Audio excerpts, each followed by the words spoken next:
తులవారికి గనక చూసుకున్నట్లయితే గ్రహణం దశమ స్థానంలో పడుతుంది.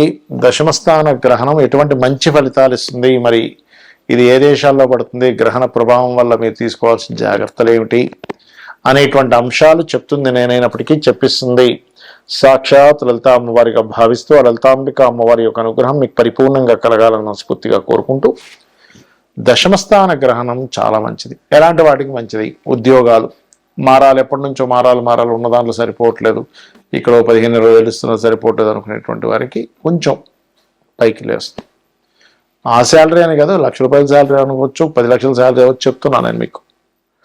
సో కొంచెం ఉద్యోగంలో ధైర్యం చేసి కొన్ని స్టెప్స్ తీసుకోవడం వల్ల మీకు గ్రోత్ ఉంటుంది గ్రహణం దశమంలో పడుతున్నందుకు. అలాగే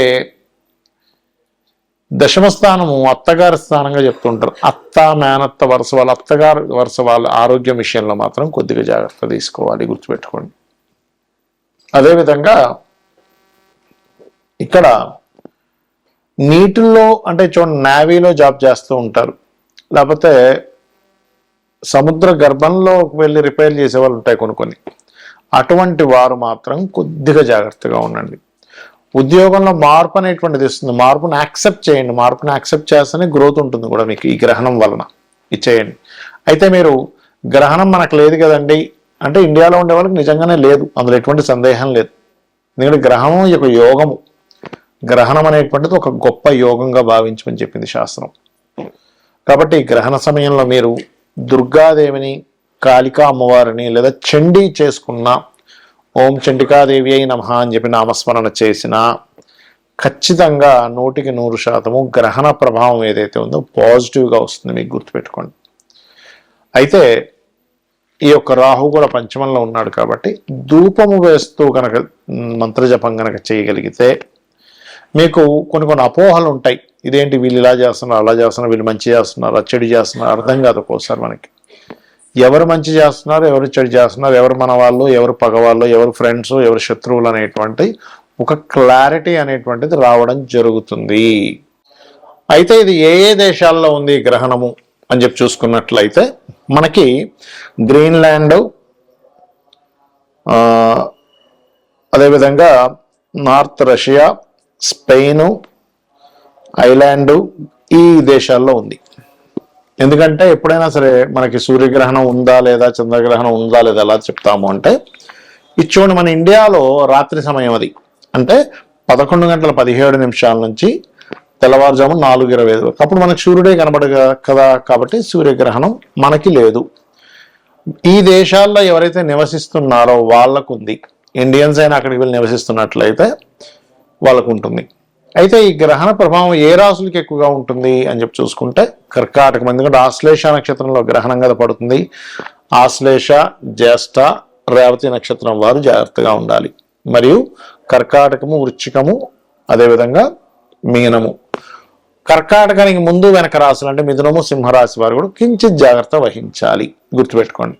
అయితే కొన్నిసార్లు గ్రహణ ప్రభావం కొన్ని రాసుల వారికి మంచి కూడా చేస్తుంది. ఎంతసేపు గ్రహణం అని బ్యాడ్ అనుకోకండి. అసలు గ్రహణము అంటే భయపడేదే భయపెట్టేదో కాదు, గుర్తుపెట్టుకోండి.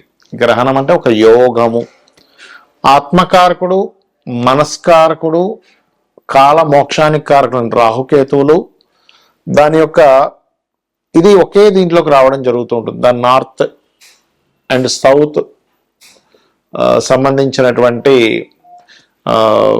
అక్షాంశ రేఖాంశాలు అంటూ ఉంటారు, నోట్స్ అంటూ ఉంటారు, సౌత్ నోడ్, నార్త్ నోడ్ అంటూ ఉంటారు గ్రహణాన్ని, అంటే ఛాయాగ్రహాలు. అలా వచ్చినప్పుడు మనం చేసే మంత్రం ఏదైతే ఉంటుందో అది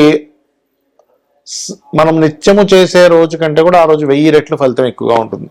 అంటే మీరు ఒక్కసారి నమశివాయ అనే మంత్రం అన్నారనుకోండి, 1000 రెట్లు ఫలితం ఉంటుంది. అయితే ఇక్కడ మీరు లలితా సహస్రనామాల్లో ఏ నామాన్ని కనుక మీరు ఉచ్చరించినట్లయితే ఎటువంటి సమస్యలు తగ్గుతాయి ఆ సమయంలో ఒకవేళ మీరు చేయాలనుకుంటే. ఎందుకంటే ఇక్కడ గ్రహణం లేకపోయినా మంత్రజపం చేసుకోవచ్చు, తప్పేం కాదు. ఆ సమయంలో కూర్చొని సరిగ్గా 11:15 పట్టు స్నానం చేసి కూర్చొని 4:25 వరకు ఎవరైనా సరే, ఎందుకంటే ఆకాశంలో జరుగుతుందిగా. ఇప్పుడు మనిషి జన్మించినప్పుడు కూడా గ్రహం అటువైపు ఉంది అనుకోండి, భూమికి ఇటువైపు ఉన్నవాడికి ఆ గ్రహ ప్రభావం ఉంటుంది కదా. కాబట్టి ఇక్కడ ఈ స్త్రీలు గర్భవతులు ఏమి పాటించాల్సిన అవసరం లేదు, ఆహార వ్యవహారాల విషయాల్లో ఏం పాటించాల్సిన అవసరం లేదు ఇండియాలో ఉండేటువంటి వారికి. కాకపోతే జపం చేసుకోవచ్చు, దానివల్ల బోల్డ్ బలం ఉంటుంది. ఇప్పుడు వివాహం అవ్వట్లేదు అనుకుంటున్నారు అనుకోండి, అప్పుడు ఓం కామేశబద్ధ మాంగళ్య సూత్ర శోభిత కందరాయ నమః నమ్మకంగా చేయండి, ఖచ్చితంగా పనిచేస్తుంది. లేదంటే వివాహం అయింది, వివాహ జీవితం బాలేదు, ఓం శివకామేశ్వరాంకస్తా శివా స్వాధీన వల్లభాయ నమః. అంటే ధనానికి లోటుంది, ధనం రావట్లేదు అనుకునేటువంటి వారు ఓం సంపత్కరీ సమారూఢ సింధుర వ్రజ సేవితాయ నమః, ఓం ధర్మాధ్యక్ష ధనాధ్యక్ష ధనధాన్య వివర్ధనీయ నమః కూడా చేసుకోవచ్చు. అలా కాదు అప్పులు ఉన్నాయి, ఇవాళ రేపు మనం చూసుకుంటే అప్పులు ఎక్కువగా ఉంటున్నాయి జనాలకి, అలాంటప్పుడు ఓం అపర్ణాయై నమః అనే మంత్రం చేసుకోవచ్చు. అలా కాదండి మాకు వ్యాపార సంబంధించినటువంటి అంశాల్లో ఇబ్బంది వస్తుంది, వ్యాపారం పరంగా మేము చాలా ఇబ్బంది పడుతున్నాము అని అనుకునేటువంటి వారు ప్రధానంగా మీరు చేయవలసింది ఓం ఇంద్రగోప పరిక్షిప్త స్మరతూనా భజంగికాయై నమః అనే మంత్రం చేసుకోండి. ఇలా మీరు కనుక చేసుకున్నట్లయితే ఖచ్చితంగా మీకు బాగుంటుంది, అందులో ఎటువంటి సందేహం లేదు. అయితే ఎప్పుడు కూడా గ్రహణాన్ని అమ్మో గ్రహణం వస్తుంది అని భయపడ్డం కాదు, అదొక యోగంగా చెప్పారు మనకు శాస్త్రాల్లో. కాబట్టి ఆ అద్భుతమైన యోగం, ఎందుకంటే ఒక మంత్ర జపం ఏదైతే ఉంటుందో ఆ మంత్ర జపము చేయడం ద్వారా మన పూర్వజన్మ కర్మ తగ్గుతుంది. ఎప్పుడైతే పూర్వజన్మ కర్మ తగ్గుతుందో మీకు ఆటోమేటిక్గా అన్నీ బాగుంటూ ఉంటాయి. కొంతమంది హెల్త్ ఇష్యూస్ ఉంటాయి చూడండి, అలాంటప్పుడు హెల్త్ ఇష్యూస్ ఉన్నప్పుడు ఏంటంటే ప్రధానంగా ఓం సర్వవ్యాధి ప్రశమని సర్వమృత్యు నివారిణి అగ్రగణ్య చింత్య రూప కలికర్మశనాశిని. ఇప్పుడు నేను ఒక్కొక్క రాశికి ఒక్కొక్కటి చెప్పుకుంటూ వచ్చాను. ఆ రాశి వారు ముఖ్యంగా గ్రహణం రోజు నుంచి 41 రోజులు ఆ యొక్క విషయాల్లో జాగ్రత్తగా ఉండాలి. 41 రోజులు లేదా ఒక్కరోజు కాదు.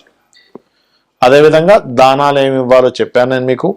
మరొక విషయం ఏంటంటే, ఏమంటే నాకు రాశి తెలియదు ఏమీ తెలియదండి కానీ గ్రహణ ప్రభావం నా మీద ఉంటుందా అంటే, మీరు ఆ సమయంలో మీ ఇష్టదైవాన్ని స్మరించుకోండి సరిపోతుంది. రాశి తెలియదు అన్నప్పుడు పేరుతో చూసుకోవడం, పేరుతో చూసి గ్రహణం పడుతుంది అనుకోవడం అనేటువంటిది కరెక్ట్ కాదు. మీ జన్మ వివరాలు సరిగ్గా ఉంటే అప్పుడు మాత్రమే మీ గ్రహణం లగ్నం నుంచి కానీ రాశి నుంచి కానీ ఎక్కడ పడుతుంది, దానివల్ల కలిగే ఫలితాలు ఏమిటనేటువంటిది చూసుకోవాలి, గుర్తుపెట్టుకోండి. అలాగే ఇంకొక విషయం ఏంటంటే, గ్రహణ సమయంలో ఎవరికైనా కానీ సన్ కనుక వీక్గా ఉన్నాడు అంటే ఆత్మకారకుడు వీక్గా ఉండి వాళ్ళకు కొన్నిసార్లు పిశాచ యోగాలు అంటారు. అంటే చూడండి, కొన్నిసార్లు నిర్మానుషమైన ప్రదేశాలు వెళ్ళినప్పుడు వాళ్ళు భయపడతారు, లేకపోతే ఏదైనా రోడ్డు మీద వేసినటువంటి నిమ్మకాయలు పసుపు కుంకుమ లాంటివి తొక్కడం జరుగుతుంది, లేకపోతే మిట్ట మధ్యాహ్నం కూడా వెళ్ళకూడదని చెప్తూ ఉంటారు మన శాస్త్రంలో. అంటే సరిగ్గా 12 గంటలు బయలుదేరకరా బయటికి వెళ్ళకరా అంటూ ఉంటారు. లేదా సరిగ్గా అర్ధరాత్రి అప్పుడు చీకటిగా ఉన్నప్పుడు అమావాస్య సమయాల్లో, ఎందుకంటే ఇది అమావాస్య. ఈ అమావాస్య నాడు మన ఇండియాలో అయినా ఫారిన్ కంట్రీస్లో అయినా ఈ గ్రహణం కరెక్ట్గా మనకు అర్ధరాత్రి సమయంలో 11:15 నుంచి 4:25 మధ్యలో పడుతుంది. కాబట్టి దయచేసి బయట నిర్మానుషమైన ప్రదేశాలకు వెళ్ళకండి. ఇక్కడ కొన్ని నెగటివ్ ఎనర్జీస్కి శక్తి పెరుగుతుంది, దాని ద్వారా మీరు అనవసరంగా ఇబ్బంది పడతారు. శ్రీమాత్రే నమః.